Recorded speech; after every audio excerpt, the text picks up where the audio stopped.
धन्यवाद speaker sir, आपने मेरे को स्पेशल रिक्वेस्ट पे टाइम दिया है। तो सबसे पहले तो सर मैं हमारे जुलाना में हांसी जुलाना रेलवे फाटक है और उसके बारे में पहले भी अवगत कराया था। मैं आज भी आपको बताना चाहती हूँ कि वो 500 मीटर दूरी पे एक घर था, उसमें आग लग गई थी। क्योंकि रेलवे फाटक बंद था, उसको खुलने में कई बार 1 घंटा आधा घंटा भी लग जाता है। तो जो दमकल की गाड़ी आती वो पहुंच नहीं पाई थी वहां तक।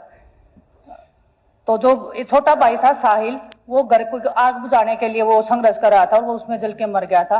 तो मैं सरकार से भी निवेदन करती हूँ कि उनके घर की तरफ देखा जाए, उनको अगर कोई मुआवजा उचित मुआवजा मिले तो जो गरीब लोग हैं उनको थोड़ी सी सहायता मिलेगी। और मैं आपके माध्यम से बताना चाहती हूँ सर कि जो फाटक है उसपे 50,000 प्रतिदिन जो वाहन है वो वहां से गुजरते हैं। तो अगर वहां पे पुल की व्यवस्था हो जाएगी तो आमजन को भी काफी सुविधाएं हो जाएगी। और मैं भी, क्योंकि मैंने वहां से इलेक्शन लड़ा था, मेरे को भी जब मैं इलेक्शन के टाइम पे जब ट्रेवल करती थी कई बार आधा आधा घंटा मेरे को वेट करना पड़ता था। तो ये समस्याएं हैं वो आमजन की है और मैं चाहती हूँ कि उसका समाधान हो। तो पूरे जुलाना वासियों को 35 से 40 गाँव को जो जोड़ने का जो रेलवे फाटक काम करती है उसका समाधान हो जाएगा। दूसरा सर, पूरे हरियाणा में जल भराव की जो समस्या हुई थी लास्ट टाइम, उसके बारे में आपको अवगत कराना चाहती हूँ कि अभी भी कुछ गाँवों में पानी भरा हुआ है। हजारों एकड़ फसल आज भी डूबी हुई है। पिछला फसल था वो भी खराब हो गया। अभी जो गेहूं की बिजाई लोगों को करना था वो भी नहीं कर पाए हैं। तो मैं चाहती हूँ कि जो, और मोस्टली मैं गाँव के नाम बताती हूँ, 2 गाँव में जो अभी भी पानी खड़ा हुआ है वो मालवी और देवरड है। तो मैं चाहती हूँ कि स्थायी ड्रेनेज बनवा के उसका पानी निकलवाने की आगे की जो व्यवस्था है वो करवाई जाए, ताकि किसानों को समस्या ना, और जब भी जल भराव की समस्या आए तो उससे वो पानी को निकासी का उनको समाधान हो जाए।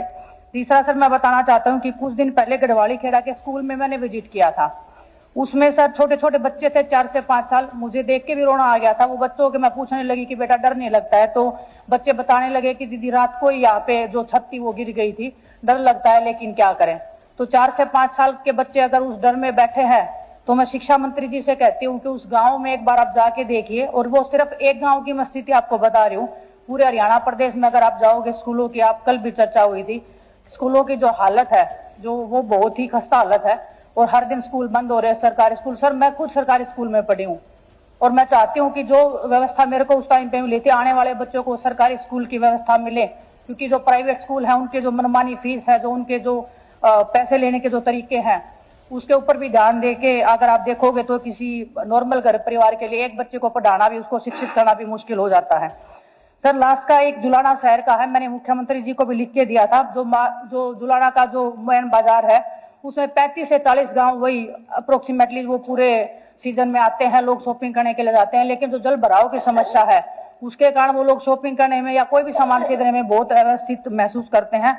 और सबसे बड़ी बात की महिलाओं के लिए शौचालय नहीं है पूरे बड़े बाजार में। और जुलाना कोई